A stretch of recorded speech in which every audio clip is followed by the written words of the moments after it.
সংসদ সদস্য আনোয়ারুল আজিম আনার হত্যার ঘটনায় সংবাদ সম্মেলন করেছেন তার নির্বাচনী এলাকার জনপ্রতিনিধিরা। সকালে ঝিনাইদহের কালীগঞ্জে উপজেলার ভূষণ হাই স্কুল মাঠে এই সংবাদ সম্মেলনের আয়োজন করা হয়।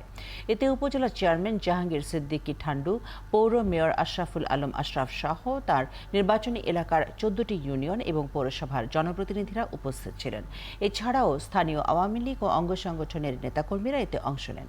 সংবাদ সম্মেলনে বক্তারা এমপি আনারকে হত্যা করা হলে তার মৃতদেহ দেখতে চান অথবা নিখোঁজ হলে তার ব্যবহার করা জিনিসপত্র উদ্ধারের দাবি জানান।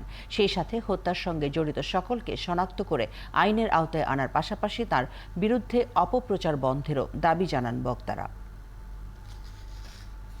একটি কুচক্রী মহলে ঘটনাটাকে ভিন্ন খাতে নেওয়ার জন্য, তার চরিত্র হরণের জন্য যে সকল হলুদ কিছু ফেসবুক সাংবাদিকধারীরা এগুলো করছে, তাদের প্রশাসনের দৃষ্টি আকর্ষণ করছে, তাদেরকে আইনের আওতায় এনে তাদেরকে দৃষ্টান্তমূলক শাস্তি চাই।